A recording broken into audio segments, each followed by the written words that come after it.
If any of that is posted anywhere on the internet, we're going to have problems.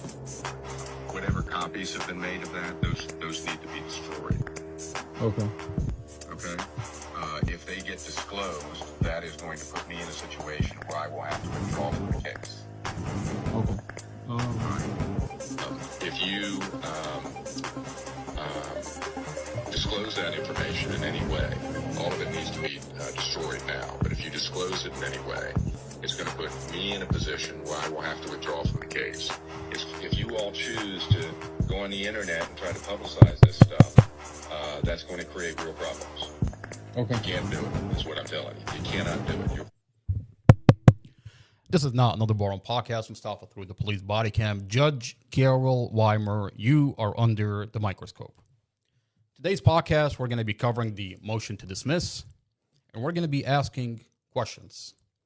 We're going to ask, did Officer Chad Mason cut and mute Mustafa's dash camera? Did the prosecutor try to cover up for this officer? Prosecutor Sarah Sammy, is she covering for this officer? Is the presiding judge, Judge Carol Weimer, is he covering up for this officer? What did Judge Carol Weimer rule in the motion to dismiss? Morning, Chief. Morning. Just grabbing a little H2O before the next briefing. You know, a lot of good conversations start right here at this cooler. Keeps the department running and hydrated. Now, Chief, we have a problem. what's going on? The Mustafa brothers. One of them got into evidence storage, took the Redfield file. You're sure? Caught him on the cameras 10 minutes ago. Damn it. Detective Forrester's been trying to track him since. He knew exactly what he wanted. Folder was gone when I came back from the All lab. right, lock down the exits. We've lost another body cam node. Pull up the feed. Found him. It's Mustafa, brother. He has the cams. Lock down the servers. Now! He's already inside. Turn. This is for you, Agent Doyle. Full clip. Don't let them bury it. Garcia, it's Reed. I need a location on Mustafa, brother, now. They brought him on a ride-share trace, heading south on East Street, plate ending 068. Sending coordinates now. Copy that. Keep the feet up. I'm moving. Garcia, it's Reed. I need a location on Mustafa, brother, now. The broadcast talk to me. Rideshare just dropped him downtown. He's heading for a studio called FM Wave. Copy that. Put eyes on the block and lock it down. Whatever you do, don't let him air that file on his podcast. Units are en route. If any of that is posted anywhere on the internet, we're going to have problems. Whatever copies have been made of that, those need to be destroyed. This is not another boring podcast. Mustafa through the police body cam. Judge Carol Weimer, you are under the microscope. Now, before we dive into this case and before we get to know Officer Chad Mason, what we're going to do, we're going to cover our local news, our local paper, Inside Nova. Let's find out what is going on around our community. So, the LaToya Crabbe case 2 years now, and LaToya Crabbe was being charged with murder by the Commonwealth attorney, and she was denied bond multiple times. Now, the county just dropped the charges against LaToya Crabbe. Let's go over to Inside Nova and find out what our local paper is telling us. All right. All right, so Inside Nova. Murder charge dropped. New evidence backs Manassas mother self-defense claim. Prosecutors have dropped all charges against LaToya Crabbe, the Manassas mother of 3, arrested for killing her husband in October 2024. The decision came after investigators uncovered a 5-hour audio recording that supports her claim of self-defense, Prince William County Commonwealth Attorney Amy Ashworth's office said in Friday news release. Our question for Commonwealth Amy Ashworth, it took you 2 years to go through the audio that's on LaToya Crabbe's laptop? You've had it since day one. What changed? Crabbe was indicted last year for second-degree murder and a firearm charge in the October 21st, 2024 death of her husband, 36-year-old Curtis Crabbe. From the start, Crabbe maintained she fired in self-defense, citing a history of threats from her estranged husband, including warning that he would burn down their house and take their children. WTP-TOP News reported.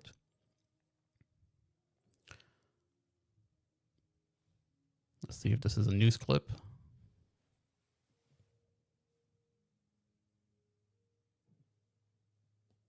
All right, we'll pull up the news clip in a minute. Let's keep reading the article. All right, the case shifted. The case shifted after prosecutors and Manassas police successfully accessed a previously unexamined digital recording, Ashworth's office said. This is a problem. This is a huge problem for the Commonwealth attorney. I mean, this is a problem for the entire Prince William County. You're telling me you brought charges against LaToya Crabbe. You've denied her bond multiple times. 2 years. It's an ongoing case. And after 2 years, you've accessed the laptop? What do you mean it took you 2 years to access the laptop that you were in possession of on day one?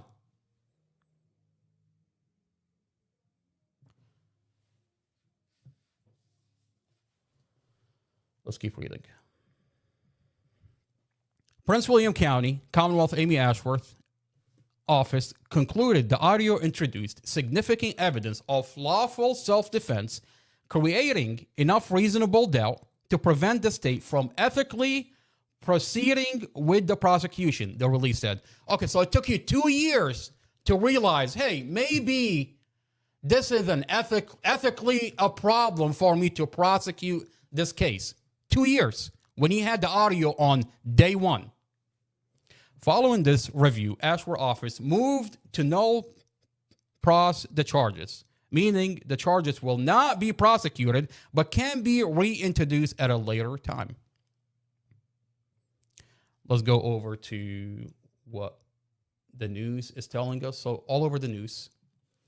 So they're telling you that LaToya Crabbe, the prosecution office, Commonwealth Amy Ashworth, came out and she said, I reviewed an audio, and based on this audio that I've had since day one, I'm not going to prosecute this case.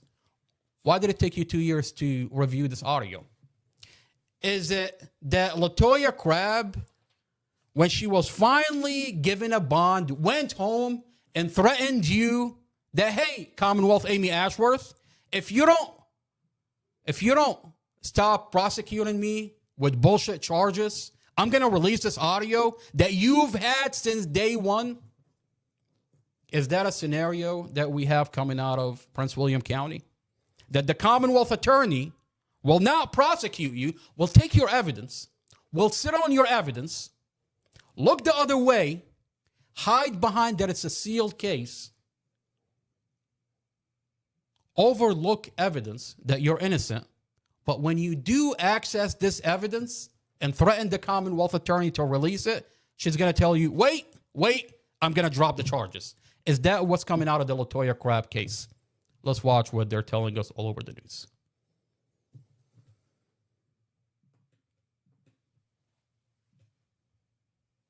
And working to get her job back. In the big story tonight, a stunning reversal. All charges dropped against the Manassas woman accused of murdering her own husband. And tonight, prosecutors say newly uncovered evidence prohibits them from moving forward with the case against LaToya Crabbe. Sydney Persing just sat down with Crabbe's mother. She's in Manassas with everything we know. Since she was arrested, LaToya Crabbe has maintained she is a victim of domestic violence who shot her husband in self-defense. Now, nearly 2 years later, prosecutors have dropped the murder charge against her, admitting a newly discovered audio recording could support her claim. Look, she's either guilty or innocent. She's either guilty or innocent.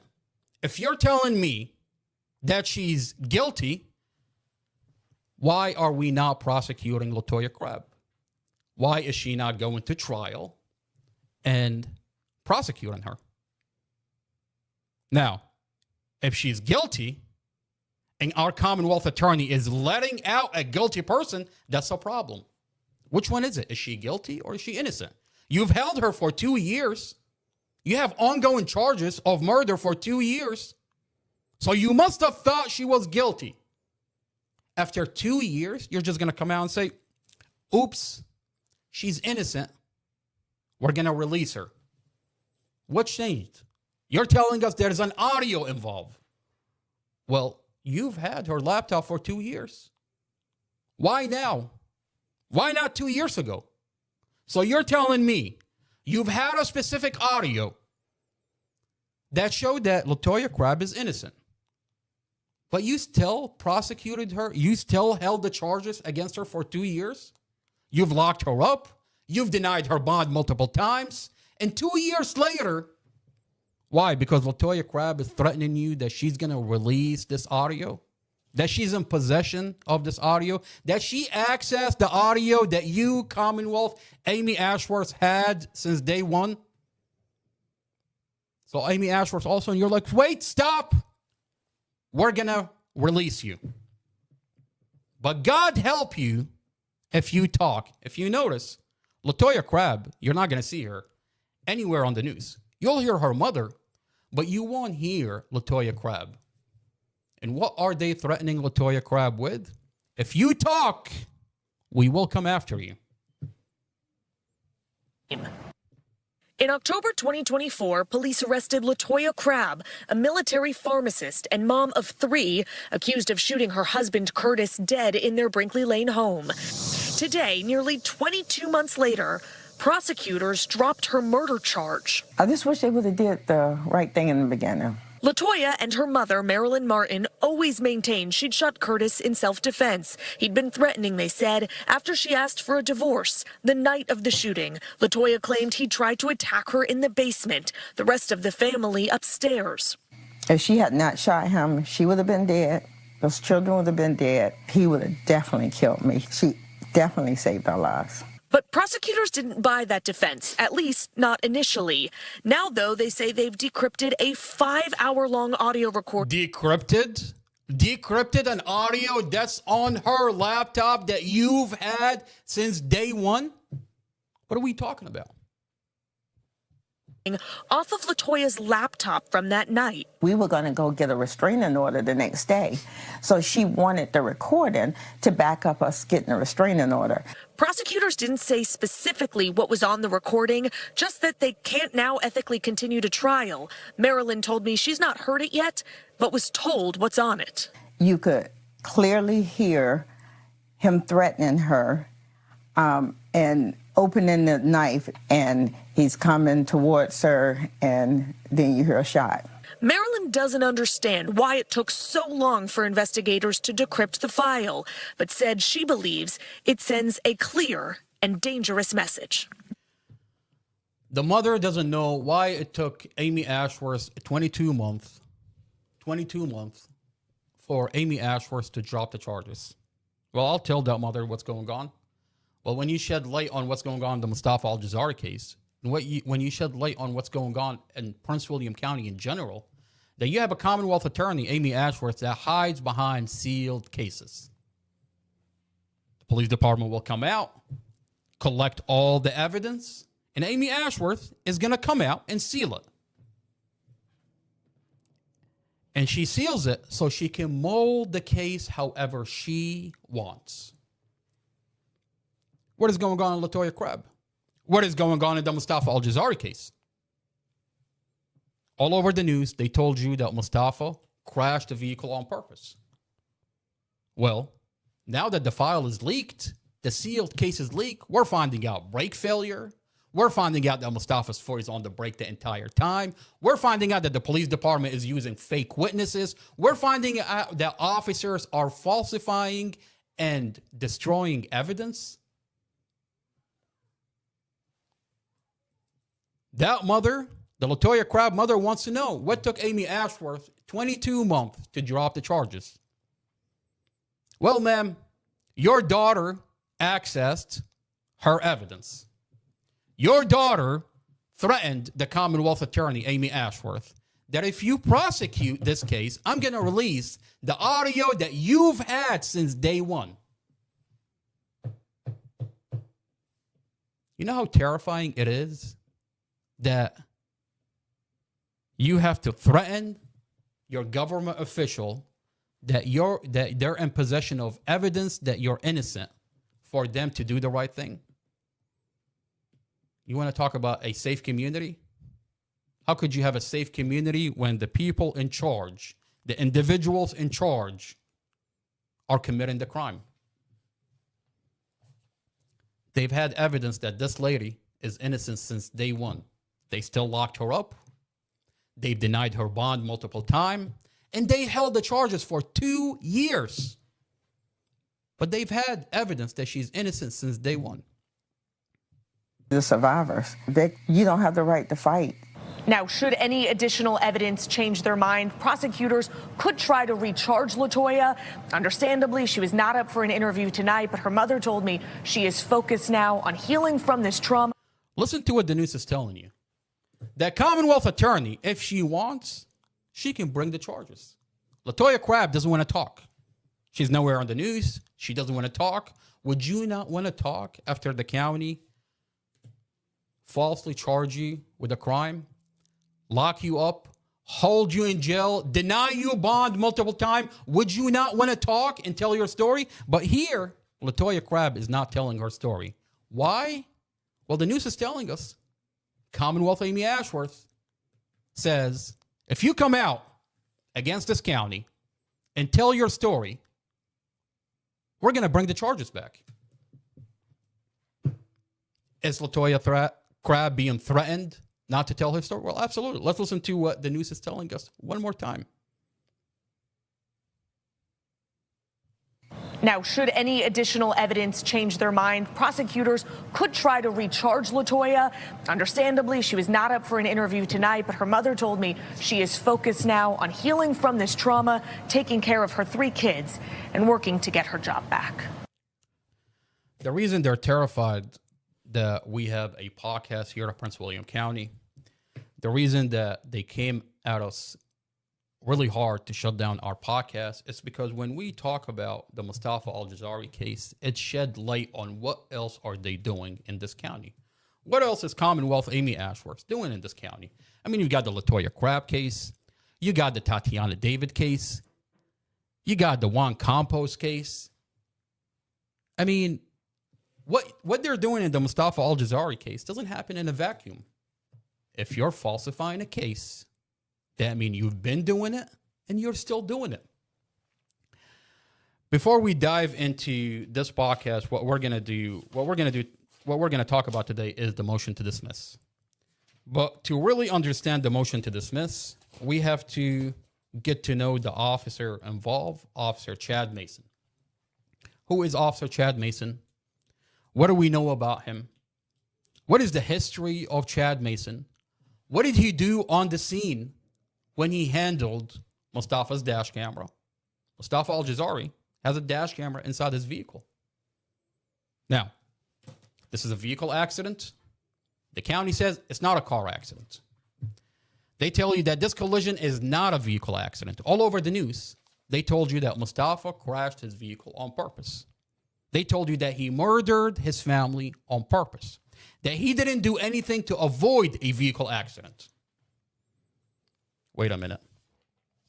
Why is it that the leaked evidence out of his file show that Mustafa's foot was on the brake the entire time? The black box inside the vehicle showed that Mustafa's foot was on the brakes the entire time. A leaked body cam out of Mustafa's sealed file showed that the police inspected Mustafa's vehicle and found brake failure.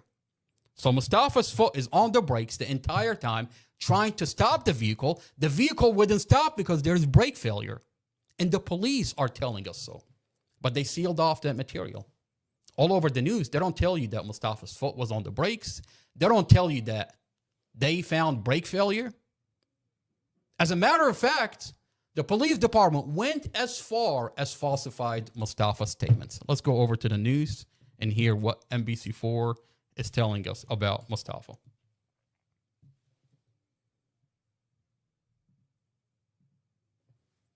On 4 tonight, there are new questions being raised in the case of a man charged with murder for a crash that killed his girlfriend and her 5-year-old daughter last year.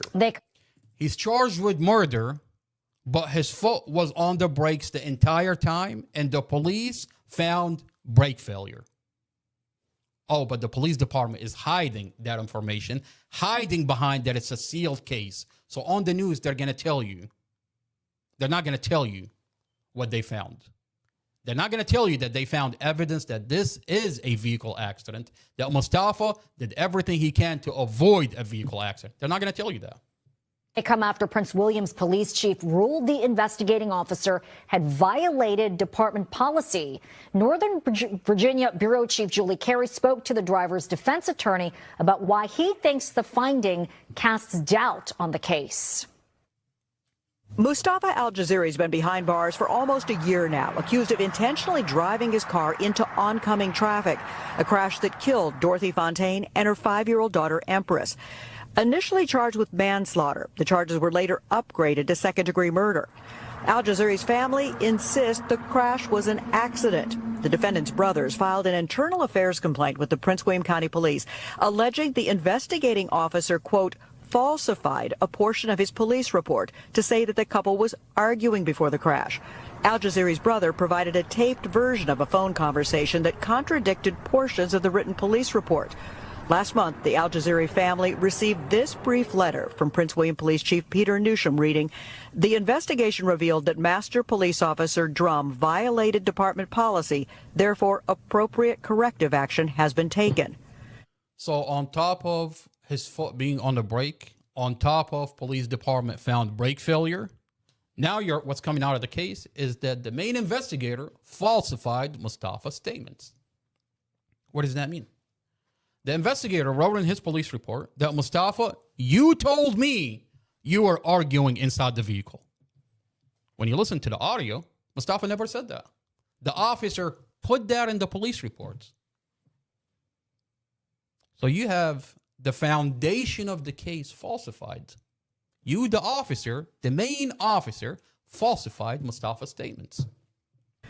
Al-Jaziri hired a new defense attorney, Blake Weiner, who tells me he specializes in police misconduct cases. The police report talks about my client saying, I know what happened.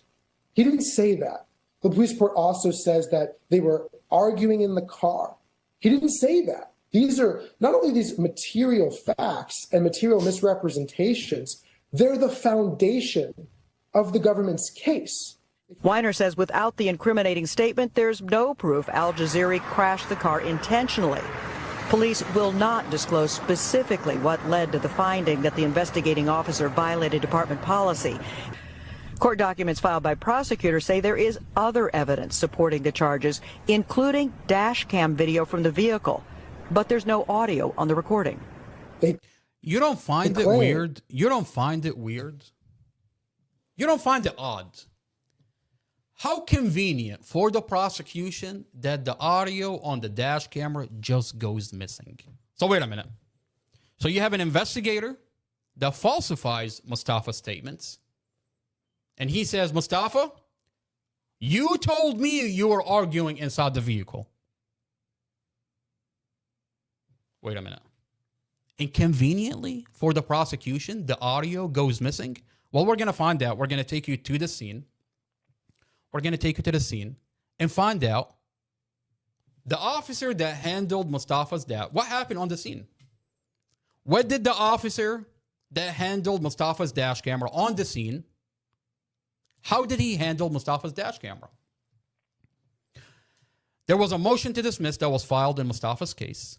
We're going to go into the transcript and find out what did Officer Chad Mason, the officer that handled Mustafa's dash camera, say? Did he have 4 different stories to how he handled Mustafa's dash camera? Did this officer take possession of Mustafa's dash camera without a warrant? What happened to the chain of custody? Did this officer violate department policy? Is department policy for him was simply to package this dash camera, not touch it, package it, and send it off to digital forensic and instead he's the one that accessed it? These are all questions that we have for Commonwealth Amy Ashworth about her officer that handled the dash camera, because mysteriously, conveniently, the audio is missing for the prosecution. How convenient. I mean, if I was the prosecutor and I was Prosecutor Mustafa, I have one officer that falsifies Mustafa's statements. I have another officer that removes the audio. How convenient for me being a prosecutor. How convenient, Prosecutor Commonwealth Amy Ashworth. They don't have audio of the dash camera, but here they are telling the public they were arguing. So if they don't have audio, and my client didn't say they're arguing despite the police report saying so, what's their basis? We don't know. Why? We don't know. Okay? What's their basis? The foundation of the case has been falsified. That you, Mustafa, told me you were arguing inside the vehicle. Now, the most important motion that was filed in the Mustafa Al-Jazari case is the motion to dismiss. The motion to dismiss focuses on the audio. There's a dash camera in Mustafa's vehicle. Commonwealth Amy Ashworth, we just heard Commonwealth Amy Ashworth, all over the news tell you there is no audio on this dash camera. Now, what we want to find out, what was the motion to dismiss built on? Blake Weiner, 2024, filed a motion to dismiss. Let's go over to what Blake Weiner filed in court. Mustafa's motion to dismiss was built on this case law. California versus Trombetta. This is the foundational case for destroyed evidence that was apparently exculpatory before it was destroyed. Now, Trombetta, California versus Trombetta, the evidence that's being destroyed, Mustafa's lawyer argued in court that the police department, specifically Officer Chad Mason, destroyed the audio on the dash camera. Now, for this motion to get passed, that piece of evidence, which is the audio, has to be important evidence, has to be exculpatory. In legal terms, exculpatory means important. Now, this is a foundational case for destroyed evidence that was apparently exculpatory before it was destroyed. The Supreme Court held that due process required preservation when the evidence had exculpatory value that was apparent before it was destroyed. Now, that's essential because was the dash camera central to finding out what happened in this case? Is the dash camera, will the dash camera, if we had the audio to this dash camera, would it tell us what happened in this case? Well, listen to the charges. Listen to what they're charging Mustafa with. They're telling you that Mustafa was arguing inside the vehicle and that Mustafa, because he was arguing with his girlfriend, crashed the vehicle. Well, wouldn't you agree if the audio came out, it would tell you if they were arguing or not arguing? So, therefore, the audio is exculpatory. Let's take you directly to the scene. Let's listen and watch what these officers were talking about on the scene. Did they think the audio was exculpatory? This is a body cam that's leaked out of Mustafa's file, where Officer Chad Mason, the officer that's handling Mustafa's dash camera, is talking to the main investigator, Robert Drum, and they're trying to figure out what is happening. What happened? How did this accident happen? Now, the dash camera would tell you exactly what happened. What you thinking, police? Trying to find where they spun. Record. What you thinking, police? Trying to find where they spun. Seems like, yeah, that's a smart play. It's a dead end. Hurts So this is Officer Chad Mason. This is the officer that has 4 different stories to how he handled Mustafa's dash camera. In the motion to dismiss, under cross-examination, he has 4 different stories to how he handled the dash camera. A dash camera that today has no audio and is cut before impact. Because the damage is on the right, which caused him to flip that way. So. And then it finally broke off with Sue. So that's her. They're coming in sideways. Yep. Gets popped, rotates. And she just rolls backwards. So here's the question: which way did they? Because she comes straight, she hits. She would have turned into it. She either had come in turn this way. Okay, so you have 2 officers that are trying to figure out what happened. Okay, you would agree that if you had a dash camera, it would tell you what happened. Now, you would agree that the dash camera is important evidence. In legal term, exculpatory evidence. Because the dash camera would tell us exactly what happened. Therefore, the dash camera is exculpatory. These officers knew the value of this dash camera. Why is it that in the motion to dismiss, Judge Carol Weimer ruled that this dash camera, these officers had no idea the exculpatory value of this dash camera. Therefore, the dash camera and its audio is not important. What do you mean? Did this officer know there's a dash camera on the scene? Well, absolutely. This is another body cam where they're asking about cameras. Specifically, they realize there's a dash camera inside the vehicle. I think. No, there's this first rotate up there. How about cameras? We got any cameras? So they have a dash camera on the. We got car. Target. Yeah, Target has a dash cam. Now, they identified that there's a dash camera. So, they're trying to find out what happened. The dash camera will tell you what happened. Therefore, that's important piece of evidence. In legal term, it's exculpatory. And our question for presiding Judge Weimer, is this judge impartial in the Mustafa Al-Jazari case when he ruled in the motion to dismiss that the dash camera is not important? Let's go over to what Judge Carol Weimer ruled in the motion to dismiss.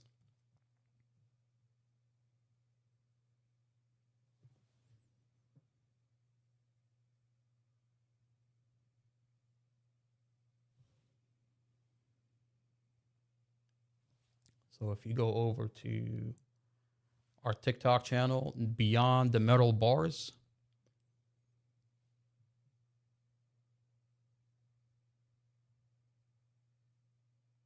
there we go. How did the judge classify the audio?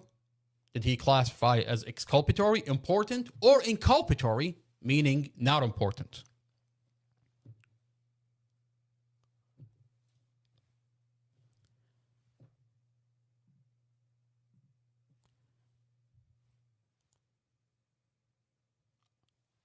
October 31st, 2024, page 117, line 13, Judge Carol Weimer. There is no evidence that I've heard that would indicate that the police, specifically Sergeant Mason, and or investigator Drum, or anyone else for that matter, knew or had any reason to know necessarily that they could be destroying evidence or destroying anything. There is also no evidence that there was any exculpatory. We're speculating. Everything is speculation. Maybe. Focus on line 19. There is also no evidence that there was any exculpatory. No exculpatory evidence. The evidence that's in question is the dash camera. We just watched Officer Chad Mason and Officer Drum talk about what happened. And they're trying to figure out how this collision happened. They identified there's a dash camera. you would agree that the dash camera would tell you what happened. Therefore, it's important evidence. Therefore, in legal term, it's exculpatory evidence. So our question is, what does this mean for the judge? Does it show that the judge is not impartial in the Mustafa Al-Jazari case? He ruled against the motion to dismiss because for the motion to dismiss to go through, Trombetta versus California, when you go back to the case law, California versus Trombetta, the evidence have to be exculpatory.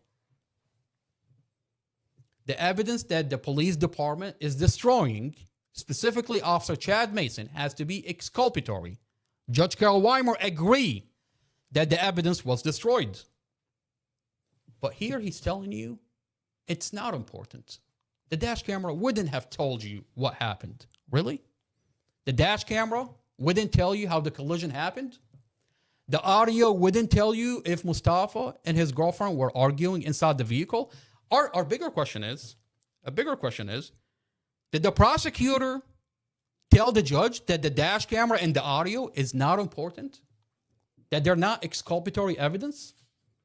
And the judge backed her up? What does that mean for the judge? Does this mean that Judge Carol Weimer is impartial in this? Well, absolutely. Absolutely. If he's telling you that the dash camera is not important, if he's telling you the audio is not important, how impartial is this judge? Now, did Judge Carol Weimer at one point issue a protective order on the audio? Was there an independent expert assigned to this dash camera? Did Judge Carol Weimer issue a protective order specifically against the family? The family that's vocal and is telling the community the police department destroyed the audio. So wait a minute. You're telling us that the audio is not important, but you're issuing a judge order to have an independent expert go in and extract the audio off the SD card that the police department is in possession of. And then you turn around and say, when the audio does come out, I want to make sure that there's a protective order from this audio being released. So not the prosecutor putting the protective order. No, the judge is putting a protective order. Does that show that Judge Carol Weimer is protecting the county that lied and destroyed this piece of evidence? I mean, think about what's happening here. For 3 years, the Commonwealth attorney position is there's no audio. And then evidence that's coming out show that the police department is in possession of the audio. Because what did Officer Zymuth with digital forensic come out and say under cross-examination? She said there is audio. The leaked document out of Mustafa's file showed that Officer Zymuth says there is audio. Okay. So when the judge puts a protective order on the audio, what does that mean? Does that mean that Judge Carol Weimer is protecting the county that lied? I mean, I can understand if the prosecutor is putting a protective order, but the judge is telling you, I want a protective order when the audio comes out. Let's go over to that document. This is Exhibit 2 on our TikTok channel. So if you go to Beyond the Metal Bars, if you go over to Favorites, if you scroll all the way down, there is a post that says, Judge Carol Weimer, judge demanding a protective order. All right. September 16, 2025. What did Judge Weimer say? Line 4, and there would need to be a protective order limiting the disclosure of this to anyone outside the process, including the family. The family that's active in exposing what the police department and the prosecution office is doing in this case. 3 years later, evidence leak come out that there is audio, and now the judge is forced to have an independent expert go in and extract the audio. And what does the judge do for the county? He says, when the audio does come out, I want to make sure that there's a protective order on it from the family. The family that's telling you that the police department is actively destroying evidence. You, the judge, is now protecting that county.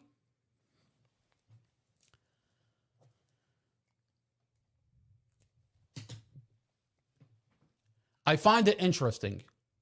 I find it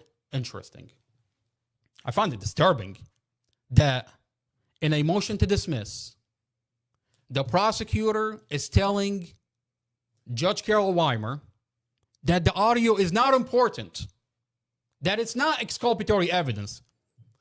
But then when evidence leak that they've had the audio all along, she tells the judge, Your Honor, before the independent expert go in, I want my independent expert to go in.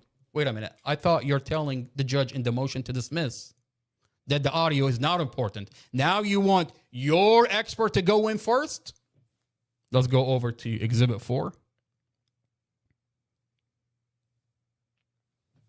Titled Chain of Custody and the Stipulation for the Independent Expert. And if you go specifically to page 19, you'll hear Prosecutor Sarah Sammy tell you, Your Honor, the Commonwealth would not have an objection to that specific request as long as our expert is present, is able to verify the item and the process by which the expert intends on extracting this material, and the Commonwealth would also be extracting raw data copy prior to this expert performing their extraction. Look at the date. Look at the date on this motion. September 16, 2025. September 16, 2025. The vehicle accident happened on April 5th, 2023. 2 years later, the prosecution says, I want my expert to go in first. What is your expert going to do when he goes in first? Wait a minute. I thought you said in the motion to dismiss that the audio is not important. Now you want your expert to go in first? Wait a minute. Which expert? Doug Lacey? Doug Lacey that today Mustafa's lawyer has as his expert? So let me get this straight. Mustafa's lawyer, Mustafa's current attorney, the public defender, is using an expert, an independent expert that was hired by the prosecutor. The original independent expert was kicked off, was removed. Felipe Cruz was removed. The independent expert was Felipe Cruz. He was removed. There's a whole entire body cam where he's telling digital forensic, Cassie Zymus, he's telling her, why is there a password on the SD card? Why is this SD card encrypted? Wait a minute. You're talking about a situation where the police department tampered with the metadata on the SD card. That today you have an SD card that has a password. Wait a minute. When you get a digital evidence, you're supposed to you're supposed to copy this material, copy it so that the original data is not, it's not tampered with. It's in its original format. But today, the independent expert that went in with Investa, Felipe Cruz, with a company called Investa, that was hired by Mustafa, went in and he's telling the police department, specifically on a body cam to digital forensic, Kathy Zymuth, he's telling her, this SD card that you've been in possession of has a password. That doesn't happen unless you tampered with the metadata. Now, that independent expert is removed off the case. What they're using today is the independent expert of the prosecution, Doug Lacey, So what is happening today? Is Douglas Lacey, the prosecution experts, posing as the independent expert, going to cover up for this police department? He's not going to talk about the password encryption for the SD card. He's not going to talk about the chain of custody. He's not going to talk about Officer Chad Mason having 4 different stories to how he handled the dash camera.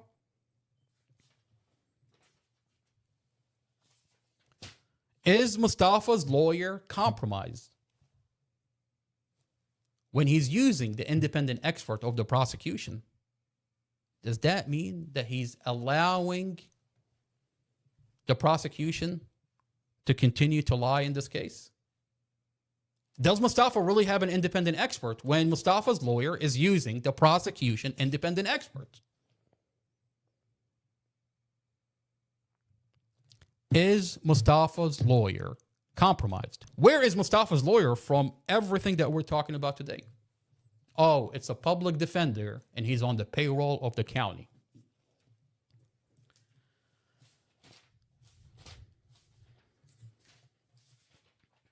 Douglas Lacey.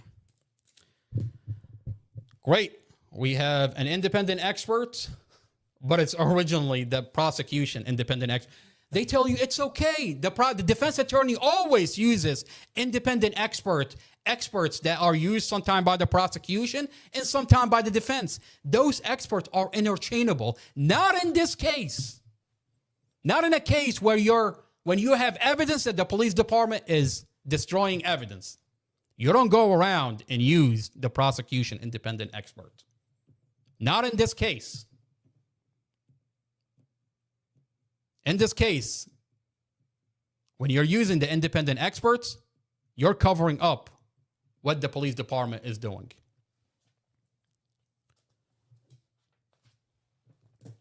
We have a couple of body cams. We're going to take you to the scene. We're going to see how Officer Chad Mason handled Mustafa's dash camera. We're going to go over to the transcript, and we're going to see what Chad Mason is telling us. He has 4 different stories to how he handled Mustafa's dash camera. But before we dive into what Officer Chad Mason did on the scene, I think it's a good idea to get to know Officer Chad Mason. Who is Officer Chad Mason? Is Officer Chad Mason all over the news saving a cat off of a tree? Apparently he is. Let's go over to the news and find out what Officer Chad Mason. This officer has been busy. And this gives you a glimpse of who we're dealing with, what his personality is, who this officer is. This officer wants to be a hero. Let's go over to the news and find out what Officer Chad Mason has been doing. We want to know. We genuinely want to know. Is this officer a hero? Is this officer, is he an honest officer? Do we have evidence that he cut and edited Mustafa's dash camera? These are giant allegations against an officer that's saving a cat off of a tree. Fire forced a Northern Virginia family out of their home overnight, and tonight they are staying in a hotel. No one was hurt in this fire on Merrily Way in Woodbridge. Prince William County fire officials tell us that's thanks to a fast-acting neighbor and a police officer who saved the day. News 4's Walter Morris spoke with that police sergeant this evening. And I was probably about 10 seconds for actually just kicking the door in and trying to get people out. Race to the rescue as a... What I want you to focus on, we want to know who did he save? Who's the father that he's talking about? Who's the family that he saved? I wonder if we come full circle and find out who we're talking about. Just somehow, some way, is at the center of the Mustafa Al-Jazari case. We're just asking questions. We want to know. Woodbridge home goes up in flames, and according to Prince William County fire officials, the family of 3 and their 2 dogs making it out unharmed thanks to the heroic efforts of a neighbor and Police Sergeant Chad Mason. So I went to the door, beating on it pretty vigorously with my flashlight in my hand, trying to get him to wake up. Sergeant Mason reliving the dramatic moments. All quiet at this home on Merrily Way near Ice Court Monday afternoon, but it was a much different scene hours earlier. Prince William County fire officials say something ignited in the garage around 4 a.m. with the family fast asleep inside. I need to get in there, try and get people out. Thankfully, Sergeant Mason was on patrol close by when the first radio call went out. He says by the time he pulled up, he could see flames 40 feet high and a neighbor turned Good Samaritan already at work. She was in the front yard. Her car was actually parked in the street. I think she was trying to blow her horn to try to wake him up. A few seconds later, the homeowner coming to the door, and within minutes, the couple, their son, and their dogs out of harm's way, warming up in their neighbor's car while firefighters got the flames under control. The father or husband was really appreciative, came up probably 20 minutes later, shook my hand, really thanked me for helping him, which, it's just part of doing the job. And Mason, who's been a volunteer firefighter for 23 years, says this is also an important reminder about checking your smoke alarm batteries every 6 months. And he has an important message for everyone watching. And just reminding people that this is a great illustration of the community effort and how important it is just to help your neighbor. In Woodbridge, Walter Morris, News 4. So, Officer Chad Mason is all over the news. From this coverage, we know there's a fire involved, there's a family involved, and there is a father involved. What I find really interesting, and this is going to be a coverage that we're going to come back to.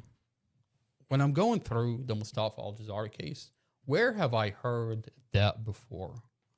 That a fire is involved, a father is involved.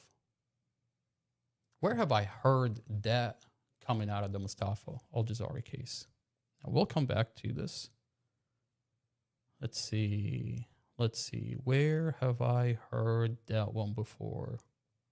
Look, we're just asking a question. We want to know, does this fire have anything to do with the Mustafa Al-Jazari case? Let's see. There's a specific body cam that's talking about a fire.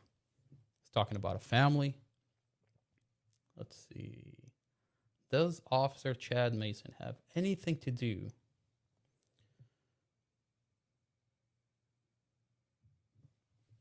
Well, okay, my daughter, which is, the mother of my grandkids, Kylie called me yesterday crying, and I couldn't even understand what she was saying. Because Kylie's become kind of like part of the family for us, because we know of her situation, and we've kind of taken her in as like a step, daughter, kind of. Okay. Well, then their house caught on fire. Kylie was home alone. Caught their house on fire by accident. So the place that they're living now is temporary housing. Okay. Until their house is being finished, supposedly. This is a body cam coming out of Mustafa's file. This is one of the main witnesses that came in, posed as a witness, said a whole bunch of stuff to the police, and now the information that's coming out is everything that she said is a lie. Here, she's talking about a fire. She's talking about a family. And we go over to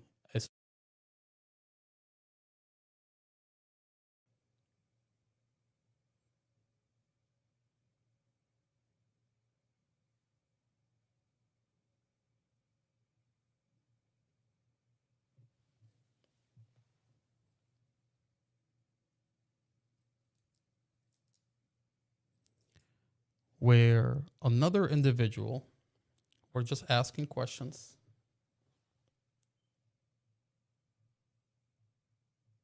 So we're going to go to the forensic interview of what Amy Hodson, we just heard Amy Hodson talk about a fire. Okay. Tell you that there's a fire involved.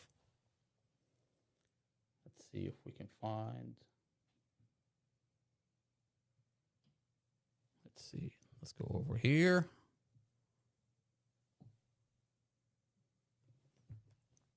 This is the forensic interview of what Amy Hodson was telling us about. There we go. Our question is, so why?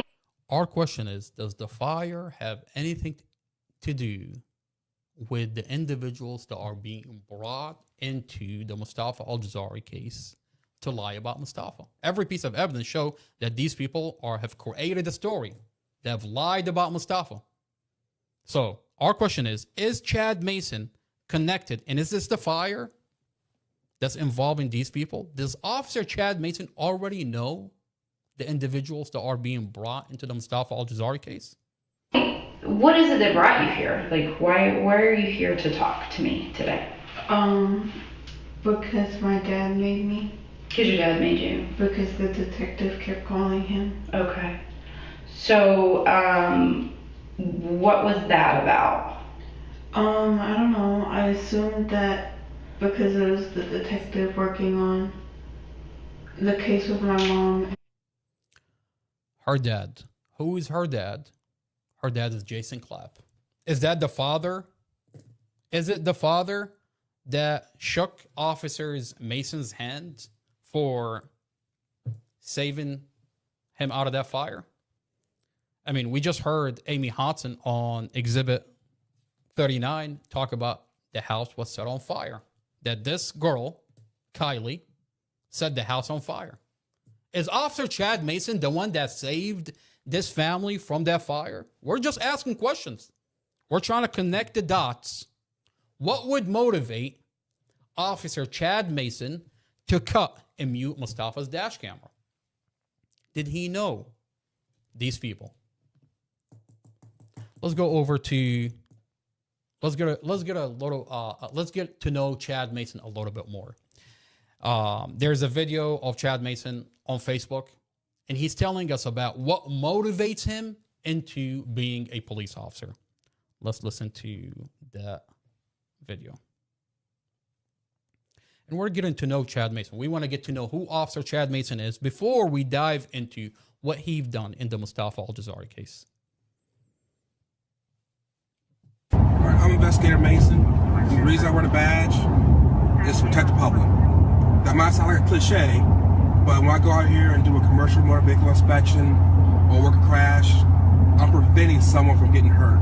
Or if I'm out here working a crash or a special fatality, I'm out here getting justice, not just for the victim, but for their families.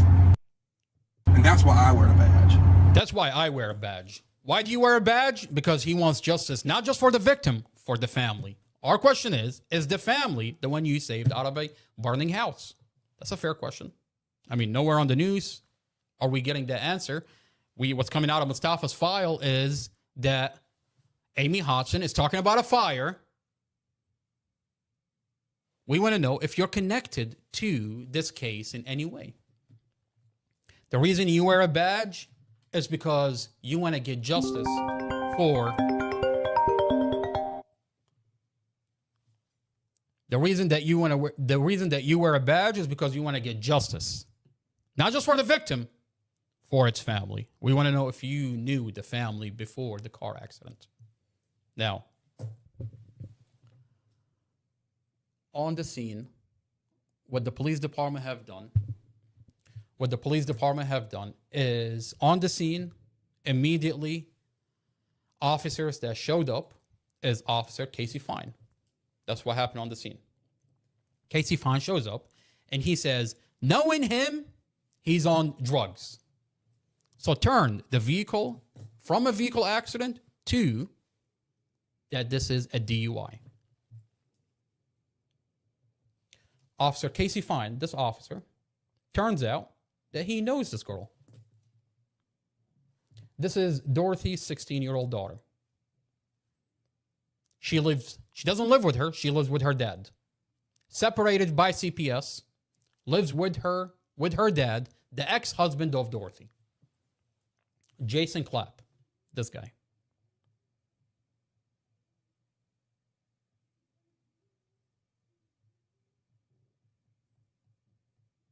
So the timeline, let's see if we go over to Jason Clapp.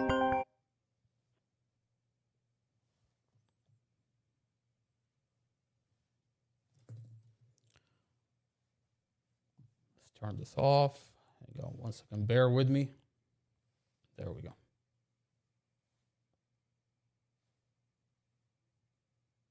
There we go. All right. So, this officer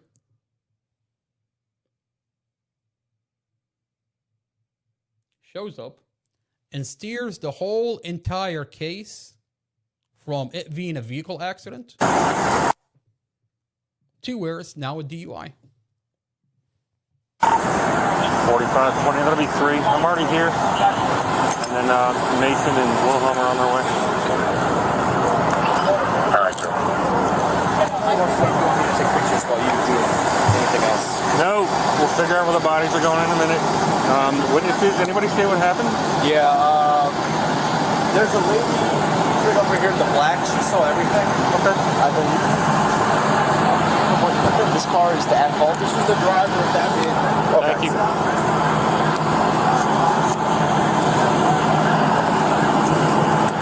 So at fault so far. Crossed over when oncoming traffic? I'm not 100% sure. Knowing him though, it's probably drug related. Okay. Knowing him is probably drug related. Knowing him though, it's probably drug related. Okay. If that's the case, I want somebody to go get a blood draw. Changes the whole entire case from it being a vehicle accident to that now it's a DUI.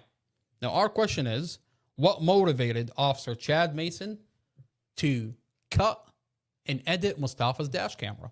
In the motion to dismiss, he has 4 different stories. This officer on the scene, as soon as he shows up, he says knowing him is drug related. Mustafa's toxicology comes out and shows no alcohol, no drugs. Why is this officer inserting this bias into this vehicle as soon as he shows up? Well, you find out that this officer... I want somebody to go get a blood draw. This officer, knowing him though... Casey Fines. Officer Casey Fines, 1 month before the vehicle accident, responded to a 911 call. The 911 call was made by Dorothy, 16-year-old daughter. Did you? That's Kylie Clapp. She made a 911 call to the police that Mustafa was abusing her mom, that Mustafa was abusing the kids, that Mustafa was on drugs. And the officer that showed up is Officer Casey Fines. Now, his police report, when he showed up, he said, the drug allegation is unfounded. The children are well taken care of. And there is no abuse. These allegations are unfounded. That's what Casey Fine and Officer Duplessis reports show when they showed up. Why is it that on the scene, he's telling the main investigator, knowing him, he's on drugs? Well, your reports show that all these allegations were unfounded. Why is it that on the scene, you're saying something else? A Brady motion was filed at one point in 2025. This accident happened in April 5th, 2023. Officer Casey Fine, as soon as he shows up, he inserts that bias. So a Brady motion was filed in 2025. And specifically for what Officer Fine is saying. Why did he insert that bias? Where is that coming from? Mustafa has no criminal history. Mustafa does not have a history of drugs. Where is that coming from? Prosecutor Sarah Sammy at the time in court stood up and says she was terrified. She says, Your Honor, this is coming from Mustafa Stafford, Mustafa's lawsuit. Mustafa has a $500,000 lawsuit against the police before the vehicle accident. Prosecutor Sarah got up and lied to the judge. Prosecutor Sarah Sammy, it's not coming from the lawsuit. Prosecutor, it's not coming from the lawsuit, sweetheart. Officer Casey Fine is connected to Kylie. And his allegations, he said, were unfounded. So why is it on the scene he's lying to the main investigator, steering the investigation to where now it's a DUI. And when Mustafa's toxicology report comes out and it shows no alcohol and no drugs, what the police department does, they bring in Kylie. They brought in Kylie. The same person that you found that the allegation were unfounded. And now Kylie is sitting in a forensic interview and is telling the police every negative thing in the book, that the police know she's lying to them. Everything that Kylie said in the forensic interview, evidence showed that she's lying to them. But the police allowed her to come in and lie about Mustafa and build a whole story. I mean, where is this whole story coming from? It's coming from Kylie. It's coming from Amy Hodson, who says, I'm getting my story from Kylie. The audio earlier that you listened to with the fire, that's Exhibit 63, Exhibit 39. Amy Hodson say, I didn't see anything. I'm getting it from Kylie. Well, the problem for the prosecution, this forensic interview leaked, and Kylie is so dumb. She's telling the police after she created the story, she said, I didn't see anything. I didn't hear anything. That's called hearsay. And the prosecutor knows that. So you're telling me for 4 years, you've held a man in jail. You've denied him bond over individuals that you know is lying to you? Evidence showed that this is a car accident, and the people that you're allowing in, you know they're lying to you. You have evidence that they're lying to you. We're going to go through this forensic interview, and I've dissected it into 75 short clips. We're going to dissect this forensic interview. Now that it leaked, we get to ask questions. Prosecutor Sarah Sammy, are you using witnesses that lied? That you know and you have evidence that are lying to you. And the question is why? Why did the police department bring in individuals knowing that they're lying to them? Does Mustafa's lawsuit against the police have anything to do with the police doesn't care to bring in individuals to lie about you? What motivated Officer Chad Mason to cut and mute Mustafa's dash camera? In a motion to dismiss, he wants to be a hero. You heard Officer Chad Mason. He's telling you, the reason I wear a badge is for the victim, and not just for the victim, for the family. Officer Chad Mason believes that Mustafa is guilty. Therefore, he's the judge and the prosecution. So what he's going to do, he's going to cut the dash camera. He's going to remove the audio because he believes that Mustafa is guilty. He's not going to wait for court. He's not going to wait for the evidence to be examined. He's going to take matter into his own hands. He's going to mold the evidence for the prosecution to get Mustafa convicted.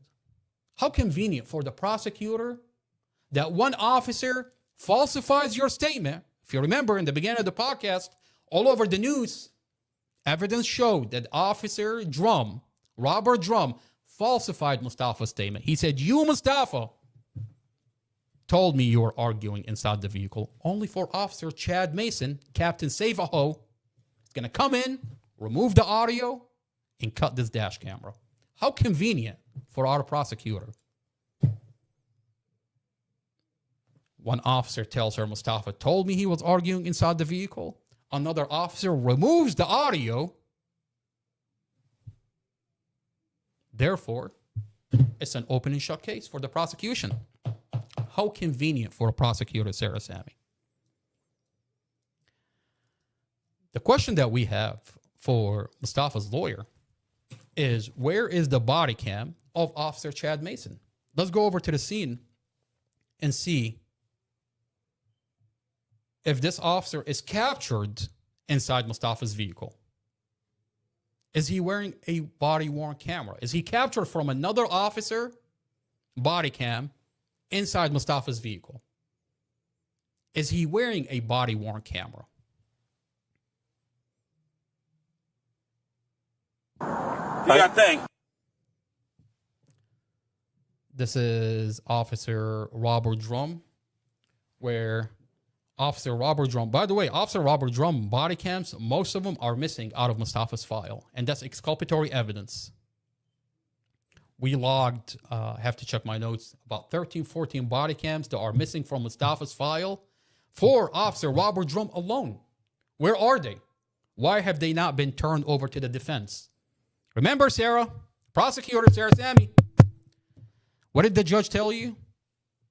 If you withhold exculpatory evidence, he has no problem dismissing the case. That's in your notes. That's the email that you sent to everybody. So, my advice to you, prosecutor, is that you turn over all the body cams before the judge that's been protecting you for 4 years has no option but to dismiss the case. Hey, just giving you an advice. This is Officer Robert Drum capturing Officer Chad Mason hovering around and inside Mustafa's vehicle. This is Officer Chad Mason. What is he doing here? What is Officer Chad Mason doing here? You might say he's taking pictures. He's holding a camera. He's taking pictures. There are no pictures in Mustafa's file. There are no pictures inside the vehicle that show us the condition of the dash camera in Mustafa's file. So, what is Officer Chad Mason doing here? He's clearly wearing a body cam. Now, Officer Chad Mason, at a later body cam on the scene, he says, oh, there we go. Why does he look nervous? Why does Officer Chad Mason look so nervous? Let's rewind that one more time. I mean, what are you doing inside the vehicle? Is it possible that you're cutting a wire to the dash camera? I mean, on a later body cam, he's telling us the wire is cut. What an alibi. What a beautiful alibi to why the audio is removed. Let's watch that body cam. You got a thing? No, there's the first rotate up there. How about cameras? We got any cameras? So they have a dash camera on the We got car. Target. Yeah, Target's a dash cam. Target's going to pick up big time. Is it still running? Can't. No, the cable's broke. So it could be. I don't know if it was broke before or broke now, but it's broke. I am starving like motherfucker. I'll get you some food in a minute. The cable is broke. I'm starving like a motherfucker. You have a major vehicle accident. Mustafa's family is in critical condition. Mustafa's in a coma. You have Mustafa being helicoptered to the hospital. A major vehicle accident. And you have a dash camera inside the car. Oh, but the wire is broke. Oh, I'm fucking hungry. Changes the whole conversation. Well, let's go back to you're clearly wearing a body cam. We got Target. This is your body cam. Clearly, you are wearing a body cam. Yeah, Target's a dash cam. Target's going to pick up big time. Is it still running? Can't. No, the cable's Clearly, you're wearing a body cam. So it could be. I don't know if it was broke before or broke now. A body-worn camera. That's your body cam. Why is your body cam missing out of the file? Let's go back to earlier when you were hovering around the vehicle. You want to tell us the wire is broke. Well, where's the wire? Shouldn't Mustafa's independent expert be examining that wire to see if the wire is pulled, is cut, is sliced? Because we can find out. Did you cut that wire? Did you slice that wire? We can find out. Where's the wire? What's the mystery around the wire? That's a piece of evidence that's going to get to the bottom of what happened to what you're telling us happened. You're saying the wire is cut. You're so nervous here. What are you doing to Mustafa's dash camera? Better yet, where's your fucking body cam? You're wearing a body cam. And we know the body cam is on because that's what you're telling the main investigator. He says he doesn't remember anything. He says he's in a car crash. That's it. I said, should he drugs or drove today? He said no. It's on camera. It's on camera. It's on camera. It's on camera. So we know your body cam is rolling. Where is your body cam? I mean, this is what did Officer Chad Mason cut Mustafa's wire? That's a really good question. Where's the wire? Where's the body cam? Is this what we're watching coming out of my Recorded. The dash cam's still rolling. Not anymore. Let's clear the scene.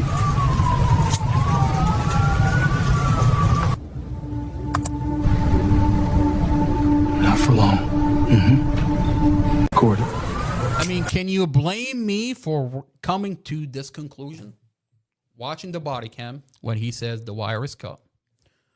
Watching when he's so nervous when he's inside Mustafa's vehicle. Watching that the body cam is nowhere to be found in Mustafa's file. The police department and the prosecution office is withholding Chad Mason's body cam. Show us what happened and how he handled Mustafa's body cam. And it gets even worse when, on their cross-examination, Officer Chad Mason is telling us 4 different stories. First, he says that the dash camera never left Mustafa's vehicle before they got a warrant. That's on page 15 in a motion to dismiss. On page 17, he changes the story. He says the dash camera was taken back to the vehicle. On page 22, Officer Chad Mason has a third story. He said the dash camera was taken back to the department. Which one is it? Story number 4, he says another officer gave it to me back at the department. Which one is it? Did it not leave the vehicle before you got a warrant? Did you take it back to your vehicle? Did you take it back to the department? Or did an officer give it back to you at the department? Are you lying then or are you lying now? Which story? What happened to this dash camera? I mean, today we're watching a dash camera that has no audio and it's cut before impact, and there are 17 frames missing from inside the vehicle. This dash camera sees the outside and it sees the inside. What happened to this dash camera? Let's go over to the transcript on page 15. So this is page 15.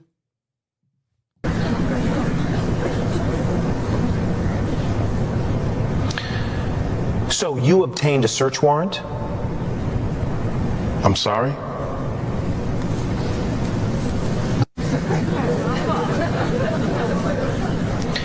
Did you obtain a search warrant? Not that evening.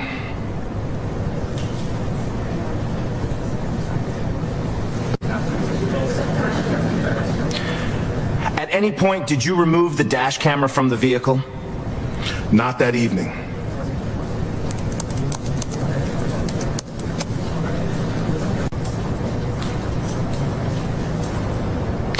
When did you obtain a search warrant?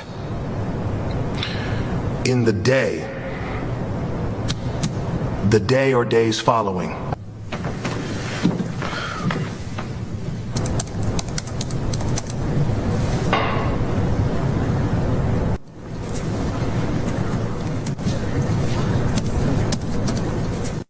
And between the time that the crash occurred and you eventually obtained a search warrant, did you ever,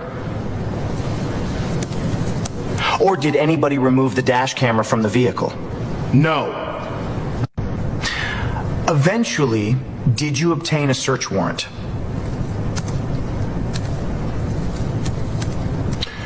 Yes.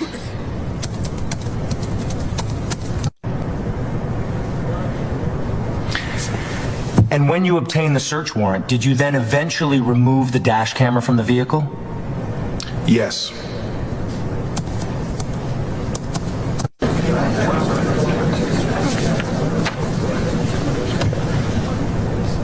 Do you remember what day that was?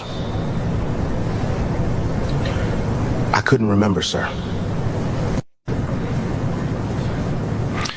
Do you remember the day of the accident or the crash? It was in April. I can't give you the exact date off the top of my head. So this is page 15 in here, Chad Mason, you hear Chad Mason tell you that the dash camera never left Mustafa's vehicle before they got a warrant. Why is it that on page 17, page 22, page 24, he has 3 different stories?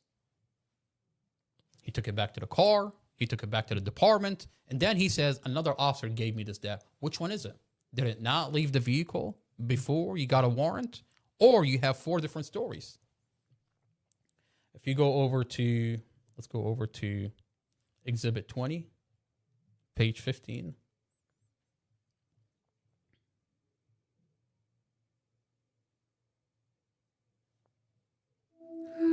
This is titled, Did Mason Testify the Dash Camera Never Left Mustafa's Vehicle Before a Warrant? Page 15, line 10. And between, so Mustafa's lawyer, Blake, this is October 31st, 2024. And between the time that the crash occurred and you eventually obtained a search warrant, did you ever or did anybody remove the dash camera from the vehicle? Officer Chad Mason says, no. No one removed this dash camera. Why is it that on page 17,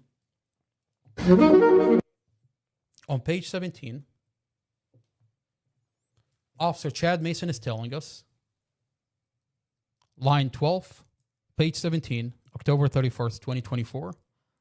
Officer Chad Mason says, I photographed it and then removed it, and then it was taken back to my vehicle. Photographed it, and then it was taken back to my vehicle. Well, on page 22, wait a minute. You said that it was never removed before you got a warrant. But here you're telling us, no, you took it back to your car. On page 22, you're telling us it was returned to my department to see if there was actually files on the car. It was taken back to your department? So wait, was never removed out of the vehicle before you got a warrant. Page 17, you're telling us you took it back to your car. Now you're taking it back to the... Which one is it? Did you take it back to your car or did you take it back to the department? Are you lying to us on page 17? Or are you lying to us on page 22? Or are you lying to us on page 15? Page 24, the story changes completely. Officer Chad Mason tells you Lieutenant Peake had the camera, but it was transported by another investigator. What happened to Mustafa's dash camera? Today you have a dash camera that's cut before impact, has 17 frames missing from inside the vehicle, and has no audio. What happened to Mustafa's dash camera? The officer that handled this dash camera is Officer Chad Mason. He has 4 different stories. And it gets worse. In every story, he never got a warrant. So what happened to the chain of custody? If you're handling this dash camera, you took it back to your car, you took it back to the department, you took it back to your fucking mother. If you took it back without a warrant, that's a problem. You broke the chain of custody. And if the chain of custody is broken, you can no longer authenticate this piece of evidence. The piece of evidence that today has no audio and is cut before impact. It gets even worse because apparently this officer is talking about that he went as far as broke department policy. What does that mean, broke department policy? When you show up on scene, you have the dash camera. You're supposed to package this dash camera and send it off to digital forensic. Officer Chad Mason didn't do that. Officer Chad Mason is telling you on page 17 that I took it back to my car. From the digital evidence that we have, the metadata for evidence.com, where the evidence was uploaded, he's the officer that uploaded the evidence. His job was to package this dash camera, send it off to digital forensic, so that digital forensic can paste, copy, preserve the original videos on this dash camera, copy it into another file so that the original evidence is preserved. Well, Officer Chad Mason didn't do that. No, Officer Chad Mason is accessing this dash camera on the scene. He said, I took the SD card, put it in the computer, and he's the one that uploaded it to the server. His job is not to upload it to the server. Officer Cassie Zymus' job is to upload it to the server. I've got a question for Mustafa's defense attorney. How is it that today you're using the files that were uploaded to the server by Officer Chad Mason? Officer Chad Mason is not authorized to upload these files to the server. According to Officer Cassie Zymus, digital forensic, that he doesn't even have the proper codes to upload it. So how did he upload it to the server? You have a dash camera that's uploaded without audio. You have a dash camera that's cut before impact. So if Officer Chad Mason is the one that uploaded to the server, how is everybody using those uploads today in this case? Well, clearly, this officer is not authorized to upload them to the server, because Department of Policy is supposed to package this dash camera, send it to digital forensic. Digital forensic knows how to handle this dash camera. You have this officer that tells you, this is what he's telling you.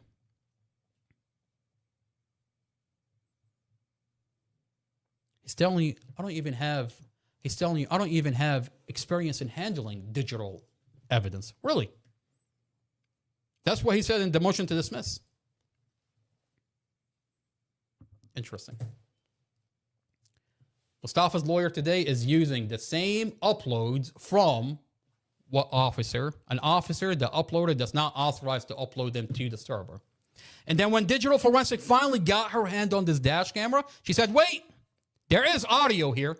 And this is in a document that's leaked out of this file. And she said that on the stand in the motion to dismiss. And that's why when this leaked, the judge has no option but to have an authorized and independent expert to go into and download the file. Except Judge Weimer wants to put a protective order from the family. Judge Weimer, we're all watching what you're doing in this case, and it stinks. An audio that's cut by the police department. You go as far as you say, not the prosecutor, the judge says, I want a protective order from the family that's telling you that the police department cut the audio. The audio that today information is coming out that there is audio. You gave an order for an independent expert to go in and extract the audio, but you want a protective order. Let's protect this county that lied about there is no audio on this dash camera. What is that show about the judge? What is that show about Judge Carol Weimer? Is he impartial in the Mustafa Al-Jazari case, or is his main concern to protect the county that falsified this case?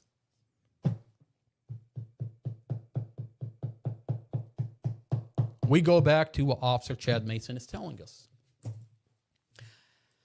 You know, getting to know Officer Chad Mason is vital to understanding what is going on in the Mustafa Al-Jazari case. We want to know who this officer is. I mean, Officer Chad Mason is an officer that wants to prove himself.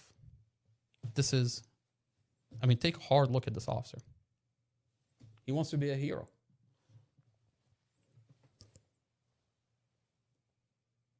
What is that show that we used to watch growing up? Family Matters. Doesn't he remind you? He would be perfect for a double on Family Matters. He wants to prove himself. He wants to get justice for not just the family, not just for the victim, the family. Officer Chad Mason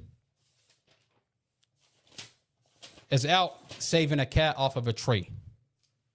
And when he believes that you're guilty, he's going to take matters into his own hands. Even if he has to cut a wire, even if he has to destroy an audio, even if he has to edit your dash camera.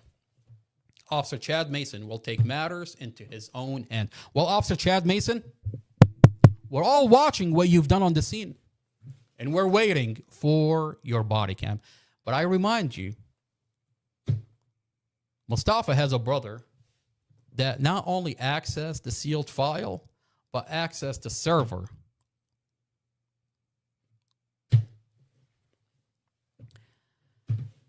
What is the one thing that Robert Drum wanted to know when he called Rexon? Officer Robert Drum wanted to know if this dash camera could be accessed from somewhere else. Well, can't wait for that day where a specific piece of evidence will be released to show exactly what this police department is hiding.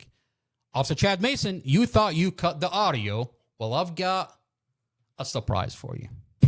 We're going to end it here. I want to thank everybody for being here. This is not another boring podcast. We're going to continue to go through the material that's being leaked out of this case. I want to thank everybody for being here. Farah, I love you, ma'am. Thank you for being here. I want to thank the mother of Mustafa. I want to thank everybody that's following and supporting and exposing what's coming out of the Prince William County. I want to congratulate LaToya Crabbe for coming back home. And what happened to her just is a glimpse of what Commonwealth Amy Ashworth is doing in Prince William County. We're going to keep shedding light on what's coming out of the Mustafa Al-Jazari case and what's coming out of Prince William County in general. Things like this don't happen in a vacuum. I want to thank everybody for being here. This is not another boring podcast. Mustafa through the police body cams. Judge Carol Weimer, you are under the microscope. If any of that is posted anywhere on the internet, we're going to have problems. Whatever copies have been made of that, those need to be destroyed. Okay. Okay. If they get disclosed, that is going to put me in a situation where I will have to withdraw from the case. Okay. If you disclose that information in any way, all of it needs to be destroyed now. But if you disclose it in any way, it's going to put me in a position where I will have to withdraw from the case. If you all choose to go on the internet and try to publicize this stuff, that's going to create real problems. Okay. You can't do it, is what I'm telling you. You cannot do it. I will have to move to withdraw from the case. Okay. All right. Okay. All right. So make sure everybody's aware of that.